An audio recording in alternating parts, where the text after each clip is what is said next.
the series that we have for the rest of the month, which is Collective Empowerment, talks about yung impluensya ng mga tao sa kapaligiran natin at kung sino ba yung pinakamagandang makasama natin para magkaroon ng positive influence in our lives. So napaka-importante po na ingatan natin who are the people whom we surround ourselves with. Kasi nga naman po, napakadelikado kung sakasakaling mga kung sino-sino lang ang ating mga kinakasapi o kinakasama.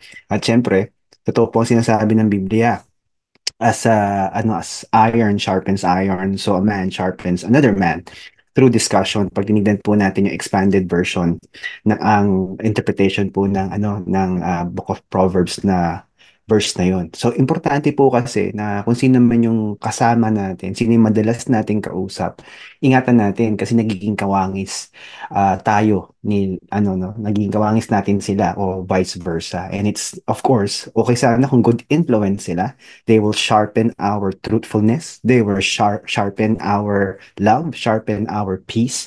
Pero kung hindi po sila yung makakatulong sa atin, then they sharpen, obviously, our doubts, anxieties, suspicion, malice. They sharpen, of course, our tawag dito, yung lack of obedience sa Panginoon, and so on and so forth. Kaya nga po sinasabi dyan sa Ecclesiastes 4, 9 to 10, which is very important, two are better than one because they have a more satisfying return for their labor.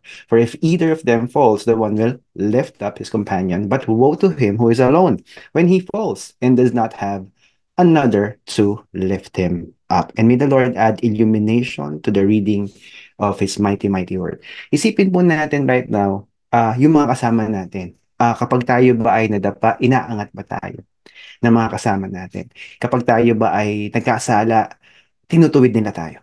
Kapag tayo ba ay nagsinungaling, sinasabihan tayo na huwag mong gawin niya kasi hindi siya maganda, hindi siya mabuti para sa iyong kalusugan, ika nga. So, kung titingnan natin yung mga kasama natin, importante na meron syempre na maaambag ito na kabutihan sa buhay natin. Kaya isipin mo ngayon, nagiging mabuti ka ba?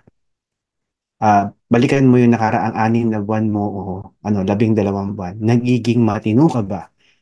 Nagiging maayos ka ba? Lumalapit ka ba o napapalapit ka sa Panginoon? Because that is the key in terms of collective empowerment according to the Bible. So bago po tayo magpatuloy, tayo po ay manalangin. Ama naming Diyos na nasa langit, tinataas po namin ang ngalan mo. Dahil dakila ka at mapagmahal, alam po namin, Panginoon, apart from you, away from you, we are nothing. At alam po namin, Panginoon, na kami ay manghihina spiritually kung kami po, Panginoon, ay hindi magpapasakop sa iyo at hindi ka namin susundin, Panginoon, ayon sa kalooban mo. So dalangin po namin, Panginoon, sa oras at pagkakataon na ito. Turuan niyo po kami. Dalhin niyo po kami, Panginoon, sa antas ng katotohanan para maging malaya kami. Magpasakop po kami sa iyo. Sumapi po kami, Panginoon, sa mga tao may kabuluhan ng buhay para may kabuluhan din po ang buhay namin. At lumayo po kami sa mga taong hindi nakakatulong sa amin. Ngunit kung sila ay aming kapamilya, patuloy po namin silang mamahalin kahit hindi po sila nagiging magandang impluensya sa amin. Kami naman ang mag-iimpluwensya sila dahil kami po, Panginoon, ay makakasagap ng kapangyarihan, katalinuhan, tamang mga kataga, tamang pagkilos, at tamang pag-iisip mula lamang sa iyo at sa mga anak mo na maaring makatulong sa amin lahat. Dakilang Diyos, huwag niyo pong hayaan na manakaw ang aming pag-uusapan.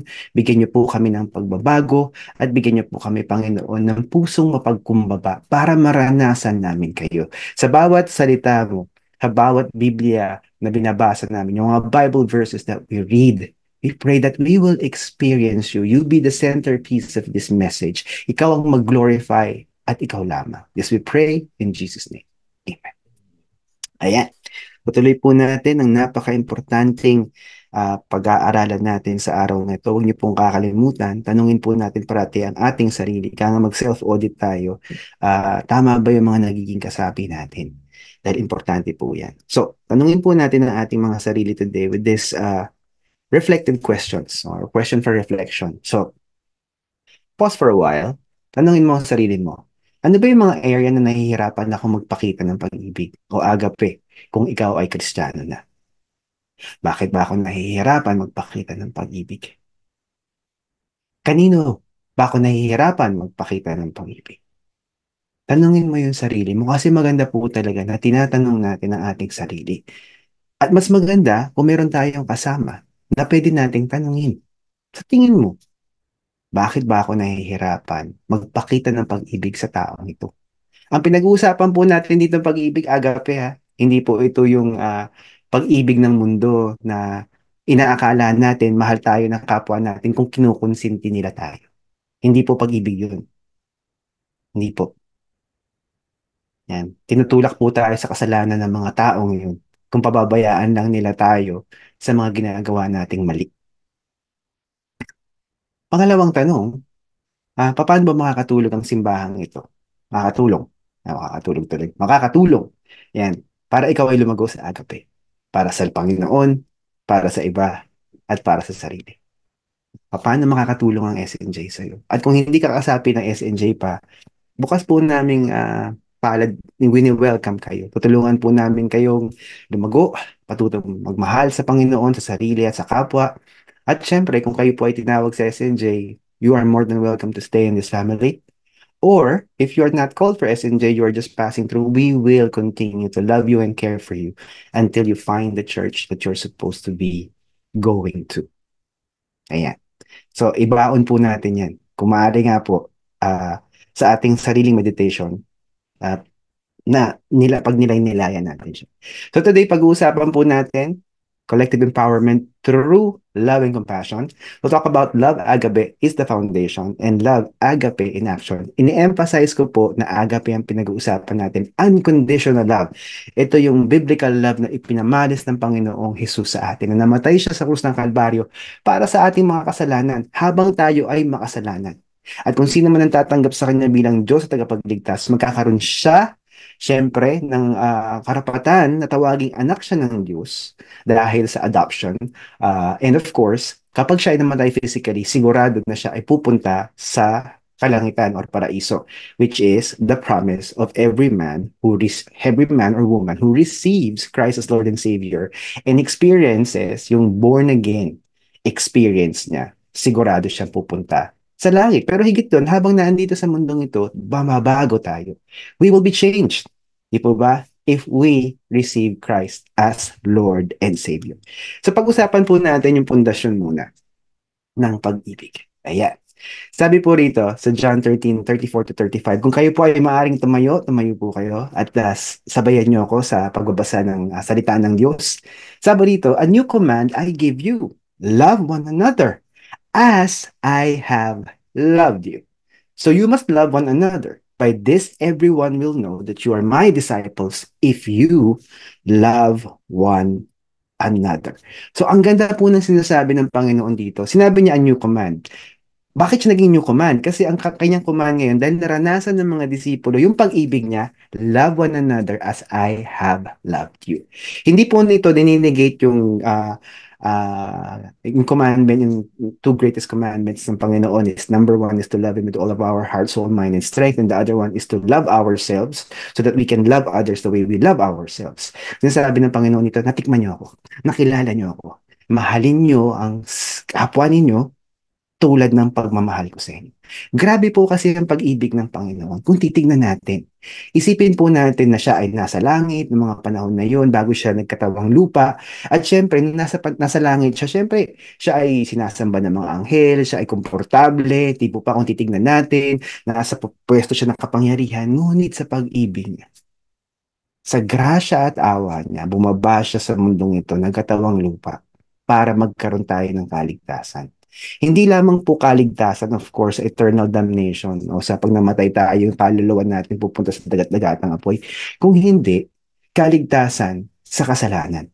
Habang tayo ay nabubuhay dito sa mundong ito, kaligtasan sa buhay na mediocre, kaligtasan sa mga tao na hindi magandang impluwensya. In other words, ang pag-ibig po ng Panginoon ay magdudulot ng pagbabago sa atin. Tatanggalin niya tayo, tutungkabin tayo ng pag-ibig ng Panginoon sa lahat ng mga maling ginagawa natin, maling kinagisnan natin, maling pag-iisip natin, yung kultura na hindi magandang natutunan natin. Babaguhin tayo ng Panginoon para matahak natin yung plano na nilaan niya para sa iyo at sa akin.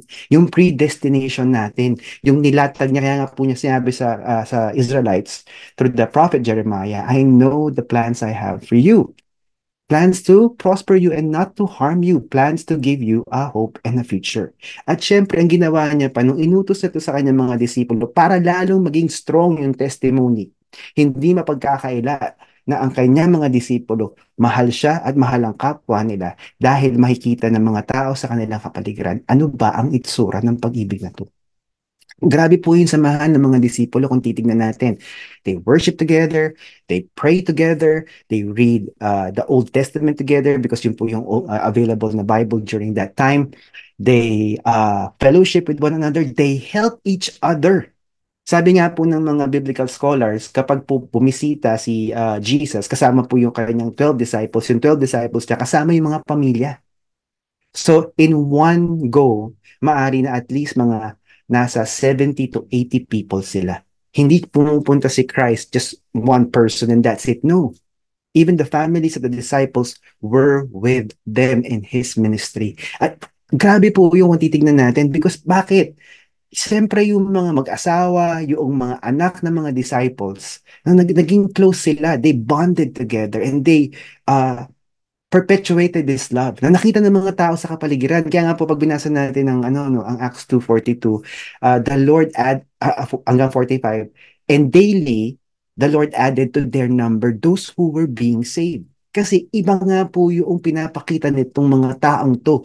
Ibang pag-ibig, ibang klasing pagsasalita, ibang klasing samahan, walang inggitan, walang chismisan. Walang hatakan pababa. Kapag may nagkakasala, itutuwid nila yung nagkakasala at hindi sila nagkakasamaan ng loob kasi sila-sila ay nagpapasakop sa Panginoon at sila-sila ay nagmamahalan. Alam nila na ang kilos nila ay dahil sa pag-ibig. Kung ito ay tutulong dahil sa pag-ibig, hindi umaasa ng kapalit, walang panunumbat sa dulo, walang pagsisisi kung sakasakali mang yung taong minahal nila at tinulungan nila, hindi gumawa ng tama pabalik sa kanila, wala silang paki. Ang paki nila, sundin ang Panginoon, ipamalas ang pag-ibig ng Diyos para ang kanilang samahan, ang kanilang church, ang kanilang family will be at peace together. And other families will be at peace. Yan po kasi yung nagagawa ng simbahan eh. Hindi lamang yung mga kasapi sa simbahan ng SNJ yung magiging mapayapa, kung hindi yung buong pamilya, kung mamarapatin nung sumapi sa SNJ na magkaroon ng access ang mga ministers doon sa mga families na to, magkakaroon sila ng kapayapaan. Mararanasan nila ang Panginoon kasi kami pong mga ministers, kami pong representative ng Panginoon, kasabihin namin sa inyo yung tama. Itutulak namin kayo na maging dependent kay God. Tuturuan namin kayo paano manalangin, paano magkaroon ng connection sa Panginoon, paano mamuhay ng tama. Ngunit tao lang din kami. Ang kapangyarihan ng pagbabago, wala po sa amin yun. Ang pwede namin magawa, maimpluwensyahan namin kayong sumamba sa Diyos, magpasakop sa Diyos, tanggapin ng kanyang pag-ibig at kapatawaran. At makikita niyo po, kung kayo ay magpapasakop sa Panginoon, magbabago kayo. Yung pag-ibig mo aapaw. Hindi mo na kailangan itulak ang iyong anak na, oy, maghugas ka ng plato. Sa pamilya na nagsasamahan, alam nila kung ano yung dapat nilang gawain na dapat nilang gampanan. Yan po yung nagagawa ng collective empowerment. And we would like to definitely encourage you to experience this thing that can only come from God. Pangalawa po, napakaganda po nito. Remember, agape, ang pinag-uusapan natin dito, hindi ito yung love na pinapakita ng pelikula, pinapakita ng kultura, na yung bata nakuha niya lahat ng gusto sa kanyang mga magulang, yung mag-asawa, na nawiwindang na sila sa kautangan, nalulubog na sila sa kautangan, pero yung lalaki, hinahayaan niya yung babae na patuloy na mangutang dahil ayaw niya magkaroon sila ng sabungan, di ba? Hindi po pag-ibig yun, and vice versa, yung lalaki, let's say, magastos, yung babae, pinipigilan yung lalaki, ayaw pigilan yung lalaki kasi ayaw nila magsabungan, ayaw nila magkaroon ng, no, conflict dun sa tahanan. You know what? When there is true love, there will be disagreements, but these disagreements are meant to better one another. Matthew chapter 9, verse 35 to 37, NIV version. Again, if you can stand up where you are so that we can fully concentrate and give holy reverence as we read the Bible, please do stand with me. Sabi po rito, Jesus went through all the towns and villages teaching in their synagogues, proclaiming the good news of the kingdom and healing every disease and sickness. When he saw the crowds, he had compassion on them because they were harassed and helpless, like sheep without a shepherd. Then he said to his disciples, the harvest is plentiful, but the workers are few. Ask the Lord of the harvest, therefore, to send out workers into his harvest field. Hallelujah. And may the Lord add blessing, illumination, yung kaliwanagan po sa pagbabasa ng salita ng Diyos. Nakikita po natin dito na ang Panginoon, yung pag-ibig niya, nag extend siya doon sa kanyang kapasidad. Ibig sabihin yung human capacity. I'm not saying that God is limited. In other words, yung human capacity niya to stretch out yung kanyang, presence as a human being during that time was limited. So he had to have, other people in the ministry which were during that time his disciples and potentially the disciples' family. Conjecture ko lang po yun. Ngayon, kung titingnan po natin, si Jesus nagkaroon ng compassion dun sa mga tao. Naawa siya. Dahil mahal niya yung mga tao, mahal niya yung mga anak niya kung titingnan natin. Ano yung sabi nila? Walang direksyon, harassed, helpless, like a sheep without a shepherd. Ganun po kasi ang isang individual na nabubuhay sa kasalanan o nabubuhay sa kamunduhan. Nagpapadala sa agos ng mundo. Nagpapadala sa agos ng kasalanan. Kaya kung ang isang kasalanan na sinasabi sa Biblia ay pinapamuhay ng mga taong maimpluwensya dun sa taong yun, kasalanan pa rin siya na ginagawa ng mga taong maimpluwensya. At kung ikaw yung naimpluwensyahan na to at ginawa mo rin siya, kasalanan pa rin siya. At ano po ang ginagawa ng kasalanan? Ito po ay nakakawindang ang kasalanan. Ito po yung umaangkla ka at ginagawa mo na pag-asa mo ang kapwa mo. Nagkakaroon ka ng idolo, mga celebrities. Ang mga celebrities na to, they will never die for you. But Jesus died for you and for me. They will not love you the way Jesus loves you. No? You are part of their fan base. And that's why they are, what? Celebrities. That's why they are famous. Dahil sa mga taong katulad ng mga fans. Kung sakasakali naman na tayo ay fanatic sa pagkatrabaho, fanatic sa dinegosyo, makikita po natin yung ating sarili na immerse tayo sa isang bagay na wala naman talagang magandang kahihinatnan. Kaya nga po sabi ng Panginoon, what profit a man if he gains the whole world and yet loses his soul? So, kung titingnan po natin, itong mga taong to, wala silang Jesus. Wala. At kung meron man silang Jesus, pinipili na rin, pa rin nila magkasala. Ngunit kung ikaw ay magpapasakop kay Jesus, ikaw rin mismo magkakaroon ka ng awa sa mga tao na walang Jesus. So anong gagawin mo? Ilalapit mo sila kay Jesus. Ipapakilala mo si Jesus sa kanila.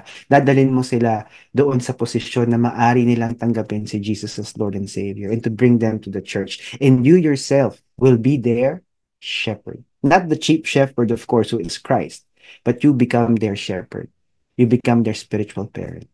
And you will guide them to become dependent kay Christ. So, yung mga tao po ba na mga kakilala natin ngayon, yung madalas nating kasama, sila po ba ay nag-iimpluwensya sa atin na sambahin ang Panginoon? Iniimpluwensyahan ba nila tayo na tumulong sa kapwa natin kapag tayo ay nakaranas ng kaayusan?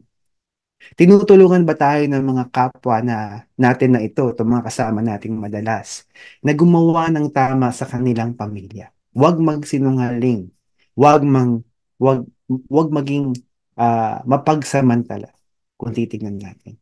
And that is what agape can do to any individual. Alam nyo, makapangyarihan po ng Panginoon na ang pag-ibig niya, babaguhin ka talaga niya. At kadalasan po, ang isang tao na katulad ko, na nagmamahal sa level ng agape, minsan ako ay napagbibintangan na killjoy. Kasi parang kalaban nila ako doon sa kanilang kamunduhan. Nakala nila nagbibigay sa kanila ng lasting na kagalakan. Colossians chapter 3 verse 14 Amplified Version says, read with me, please, beyond all these things, put on and wrap yourselves in unselfish love, which is the perfect bond of unity, where everything is bound together in agreement when each one seeks the best for others. Alam niyo po, nakakalungkot na kapag nagkakaroon na ng ano no, ng mahabang samahan ng mag-asawa, it seems na nadadilute yung romance. Tapos pinag-aaralan ko po yung mga pagkakataon katulad sa pagiging katulad ko na may asawa ako na matagal na for more than 25 years I'm married. And makikita po natin dito when there is a disalignment of the expression of love and the reception of love. And there are times, of course, na magkakaroon ng conflict. Kaya nga sinasabi ng Panginoon, hindi lang dapat ikaw yung magsusuot ng pag-ibig, pati yung iyong partner, yung asawa mo. Hindi lamang ikaw ang magsusuot ng pag-ibig, di ba? Metaphorically, of course. Kung hindi yung mga kasama natin sa church. At kung sakasakaling hindi mo pa maisuot ng pag-ibig o yung agape sa buhay mo, somebody in church will help you so that you can clothe yourself with that. Ano raw mangyayari? There will be that time na you just want to seek the best for each other. Yung, let's say, kapatid mo, you want the best for your sibling. Tutulungan mo siyang to succeed. Kahit, let's say, mapag-iwanan ka, it doesn't matter for you. Because what matters to you is that you express your love. Your love is in action. Yung love mo, hindi lang lip service. Kasi, di ba maririnig mo minsan sa mag-asawa, I love you. Pero pag talikod ng mag-asawa, they hate each other. They don't love each other. 'Di ba maririnig mo dun sa anak, I love you ma, I love you pa, 'di ba? Pero makikita mo na opposite yung expression ng kanilang love, which is they betray their parents, they lie to their parents, 'di ba? Pero if the family will clothe themselves with love, they will only seek the best for each other. Magtutulungan sila. Walang inggitan. Kadalasan nga po nangyayari sa mga magkakapatid na may mamamanang ari-arian, nagtatalo. Dahil wala nga po ang pag-ibig doon sa tahanan, hindi naturuan silang magmahal sa isa't isa. Pinag-aawayan nila ang isang piece of property o pinag-aawayan nila yung perang naiwan sa bangko ng kanilang mga magulang. And it's so disheartening to see once upon a time, itong mga magkakapatid ito, they were actually loving each other. But at that moment, when greed strikes and there is no more love, then there is that conflict. Because they would not seek the best for each other. Kaya nga po napaka-importante na sa isang pamilya, we only want the best. And most of the time, guarantee ko po sa inyo to, especially when you apply Christian living sa families. Iisipin nila you are not modern, isipin nila na you're backwards. No, love is timeless. Love is timeless. How people define love today, that is absolutely abhorrent. Nakakalungkot. Biruin mo, ang definition ng love is, if I'm going to love somebody, I'm going to agree with that person 100%, even if that person is wrong. And that there's no love there. How can that person know that that person is wrong if nobody would dare correct that person? Then that person will believe and will live in a lie. The truth normally hurts. Ang sakit talaga pag narinig mo ang katotohanan. Pero totoo if you would want to become a disciple of Christ and you hear the truth that comes from God, then you will be set free. Because that's what the Bible says. Kaya nga po sa mga magulang ay appeal sa inyo. Huwag niyo silang ilayo sa Diyos na makapangyarihan sa lahat. Akala niyo ba mabuti kayong mga magulang kung hindi niyo sila pinamumunuan sa panalangin, hindi niyo sila hinahayaan matuto ng Biblia, salita ng Diyos o maging malapit sa Diyos? Bakit ang tanong ko sa inyo? Pag-ibig bang totoo yun? Na ilayo niyo yung mga anak ninyo sa kapangyarihan ng Panginoon? Pag-ibig ba? Na lalaki itong mga batang ito, walang pagkakakilala sa Panginoon? Tingin niyo ba itong mga batang ito, hindi magiging sakit sa ulo ninyo pagtanda nyo bilang mga magulang dahil nagdesisyon kayo na tingin nyo pag-ibig ang ilayo sila sa tamang tao. Pag-ibig ang ilayo sila sa Diyos. Pag-ibig ang huwag silang papuntahin sa gawain ng Panginoon. Na inaakala nyo ba na ini-express nyo ang pag-ibig sa mga batang ito na maaring pag lumaki sila, wala silang values, Wala silang Christian values. They don't know what is right from wrong. They're not resilient. They don't know how to pray. What kind of children are you creating? What type of mindset are you setting sa mga batang ito? Alam niyo, marami na akong mga magulang na sobrang ma-pride. If they heard me say this, they will definitely hate on me. At nung naalala ko, when we were still young and, I was counseling some parents and now I'm telling them na, you know what, you involve your children in ministry, you involve your children sa KCA, you pray with them. You teach them the word of God. And yet they did not do it. Ano nangyari sa mga batang ito? Nalayo sa simbahan, naging sakit sa ulo. I haven't seen a child na pinalaki ng mga magulang nila malayo sa Diyos ang naging totoong mapagmahal. Alam niyo, pinakamalupit pong ginagawa niya, especially kung kayo ay mga magulang na Kristiyano. Kayo na mismo nagtutulak sa mga anak niyo sa impyerno dahil pinapalaki niyo sila na walang sense of submission and worship kay God. Now, syempre, it's up to you. I am just here. If you love your children, you will bring them closer to God. At alam niyo, sa totoo lang, if you would do that, may kinabang din kayo at the end of it all. May kinabang kayo because when they grow up, they will never stray. Or syempre, maaari silang pumalpak, but they will always go back to the Word. Yes, na-experience ko yan sa mga anak. They will always go back to God because they know that's the right thing. And even if they sin against God and they sin against me, alam nila na mahal ko pa rin sila. Because hindi conditional ang pag-ibig. Because yun ang tinuro ng Panginoon sa akin. 1 John chapter 4, verse 7 to 8, Amplified Version, Beloved, let us unselfishly love and seek the best for one another, for love is from God. And everyone who loves others is born of God and knows God through personal experience. Hallelujah. The one who does not love has not become acquainted with God, does not and never did know him. For God is love. He is the originator of love, and it is an enduring attribute of his nature. Hallelujah. May the Lord add, a smile on your face right now. Mapangiti kayo ng salita niyo. Agape is unselfish. Does not think about the self. Thinks about God, thinks about others. At kung naranasan niyo po talaga ang pag-ibig ng Panginoon, tulad po na naranasan ko, ang gagawin niyo lang talaga magmahal ng kapwa. Dahil grabe po talaga ang pag-ibig ng Panginoon. Grabe siya dahil sa kalagitnaan ng kapalpakan at kasalanan ko, hindi niya ako binitawan. Ang haba ng pasensya niya sa akin. Sa mga araw na hindi ako nanalangin, inaabangan niya ako makipag-usap sa kanya. Sa mga araw na ako ay lumayo sa kanya, patuloy siyang nananalangin para sa akin because Jesus is our great intercessor. That's the Bible. But that's what the Bible says. Jesus continuously intercedes for you and for me so that I may live the life that He designed for us. A life that is filled with joy, a life that is filled with contentment, a life that is filled with love, and a life that is meaningful and purposeful apart from the family that you have right now. You influence others. Alam nyo, naalala ko po yung mga single na married na ngayon. When they were single and they were part of the church, I honestly, wish that they would come to that point again. Naalala ko po yung isang alaga ko noon, naawa siya dun sa mga kabataan sa kanilang lugar. Ginather niya, tinuruan niyang sumayaw, binigyan niya ng community, binigyan niya ng opportunity para makaranas ng pag-ibig.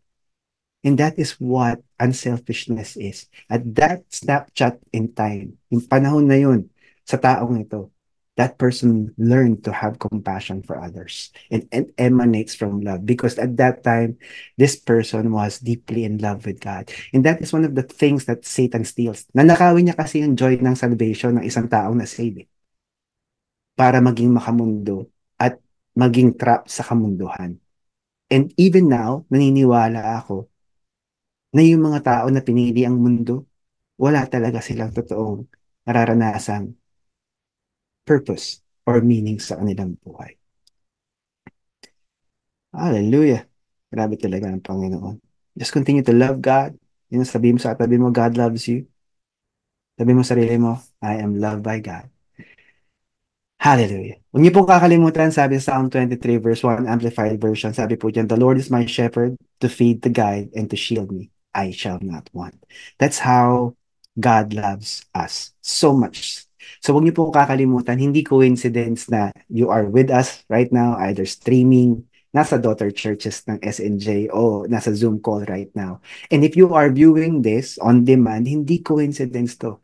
Because God is reminding you, I love you so much, dear child. I love you so much that I died for you so that you may have life eternal and live on this planet to the fullest. Sabi nga, superfluous, superabundance, according to John chapter 10, verse 10b. Ano bang inaantay natin? Let's go back to the joy of our salvation kung tayo po ay nasave na. At mamaya, kung hindi niyo po po natatanggap si Jesus as Lord and Savior, I would like to encourage you to pray and receive Christ as Lord and Savior. Hallelujah. Hallelujah. Tayo po ay manalangin sa oras na ito. Inaanyayahan ko po ang hindi pa mga nakatanggap kay Jesus bilang Diyos at tagapagligtas. Ito po ang pagkakataon nyo ngayon. And I would like to encourage you to receive Him.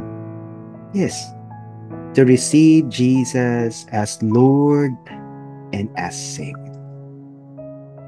Hallelujah. Wala po mawawala sa inyo. Nothing will be lost. You have everything to gain. Hallelujah.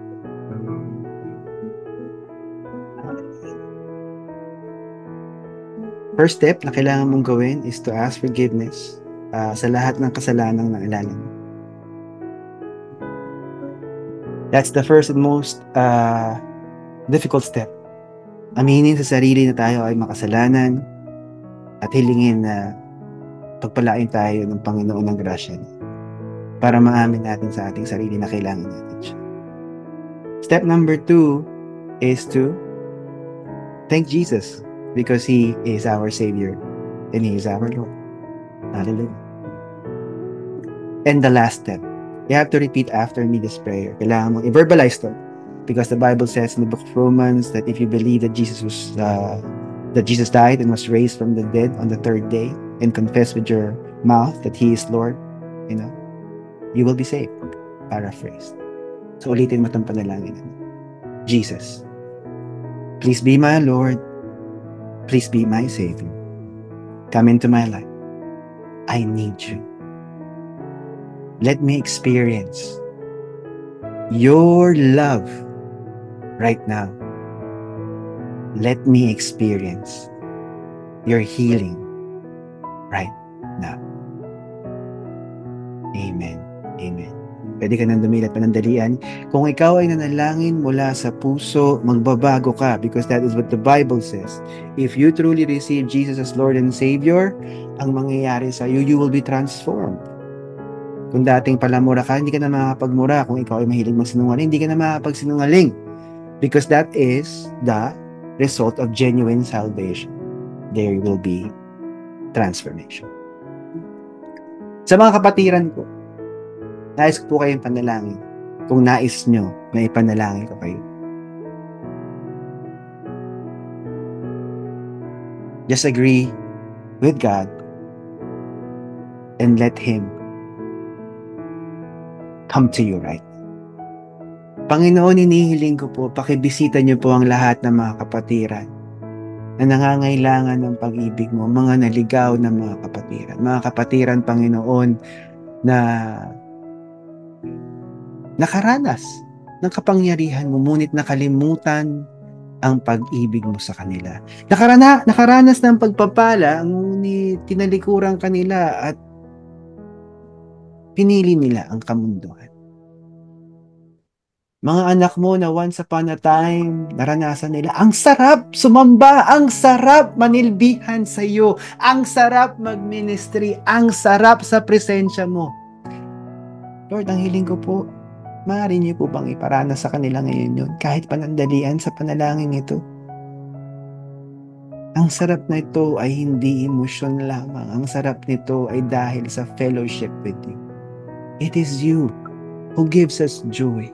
It is you who gives us peace. It is you who gives us everything that we need. And so I pray today, give them humble hearts.